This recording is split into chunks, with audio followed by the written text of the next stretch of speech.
Yo, good evening, you beautiful youth humans. Hope you're doing well. So tonight, we're going to start off this new little thing by reading the passages of the Last Supper.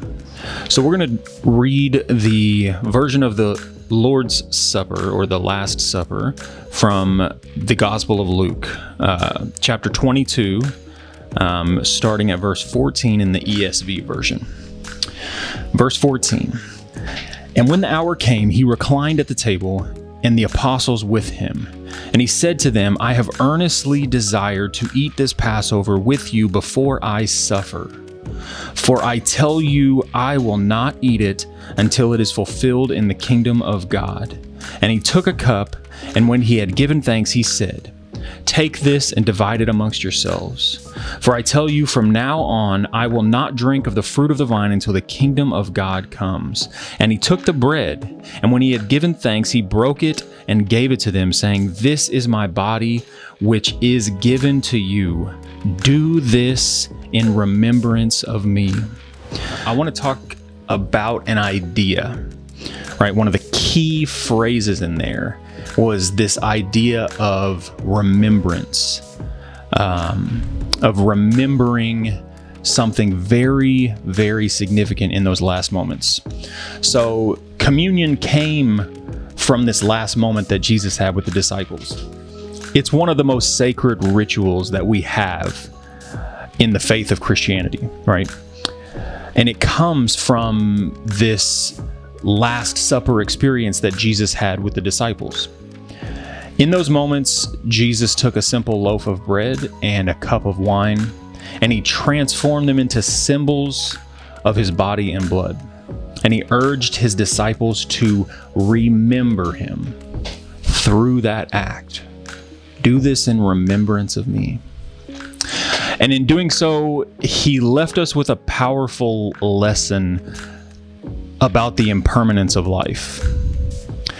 So, our lives are filled with a series of last times that we all look back in remembrance.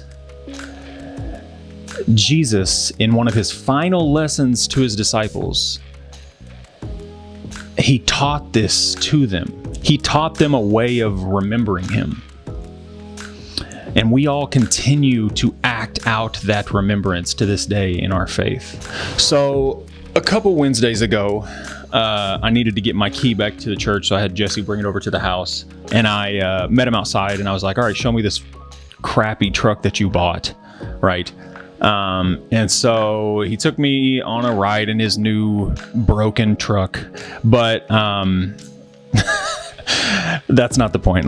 Sorry, Jesse. But I'm going to use Jesse as an illustration here, because we all know he's getting old, right? He's starting the process of transitioning out of youth. Much like many of the seniors in this room who will go off to college next year. And as we sat there and talked, I just started thinking about like final moments, right? And I wrote something that I just want to share with you guys. I just called it Last Time. Think about all the things in life that you will experience for the last time. Of course, there will come a day when you die, and then everything will have been done for the last time. But long before you die, you will cease to have certain experiences. Experiences that you surely take for granted now.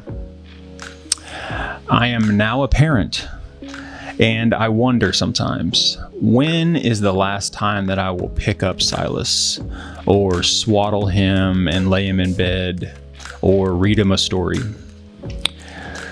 Like, how many days do I have with some of these experiences? Sometimes he crosses his eyes when he is trying to focus on my face. And at the beginning, I would kind of put my hand over his eyes and do things to try and help him uncross his eyes, right? But I stopped, because each of those little moments is priceless. Because one day, when he gets better at using his little eyes, he will stop doing that. So I'm going to take each one of those as a special moment. Now, thinking in this way can make things very special, even things that you don't like. As a new parent, Madeline and I, mostly Madeline, are getting woken up several times a night by Silas, and it is brutal. But there will be a last time. And knowing that helps to change my experience in those moments. It can even make it sweet to have that experience, because it is possible that I will miss those moments one day. We do everything a finite number of times, and yet we tend to take even beautiful moments for granted. And the rest of the time, we're just trying to get through stuff. You're just trying to get to the end of whatever experience you're having. One absolute truth of life is that it is finite. It does have an ending. None of us know how long we get here on this earth. What you can know, however, is that each time you do something, pleasant or unpleasant, is that it is one less time you will do it. And there will come a time when you will have done something for the final time, and you will rarely know when that is. So I've had a foot injury for like a year now, right? I don't know if it's going to go away, but it came from playing basketball. And that time at 6:30 in the morning, after I finished playing, I noticed a pain that I hadn't felt before, but I wasn't even mildly aware of the potential that it could have been the last time I played basketball. Think about this. When was the last time you swam in the ocean? Or the last time you went camping? When was the last time you took a walk just to take a walk? As you go about your days this week, consider that everything you're doing is like this. Everything represents a finite opportunity to savor your life. On some level, everything is precious.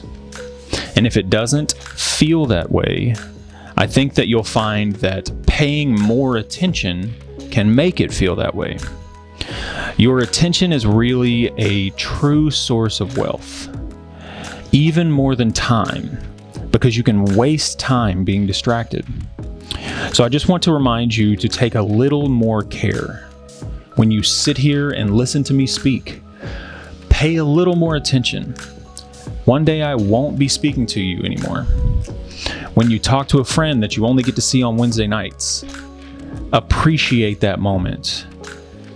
We've had people move on from here, and moving on is not the problem. Everything in life moves on to new seasons. The problem is that we don't take the time and attention to appreciate our experiences properly. So, think about that this week. And try to treat things with the understanding that you never know when the last time will be. Make an effort to connect with your life. So, with that, just know that life moves on, right?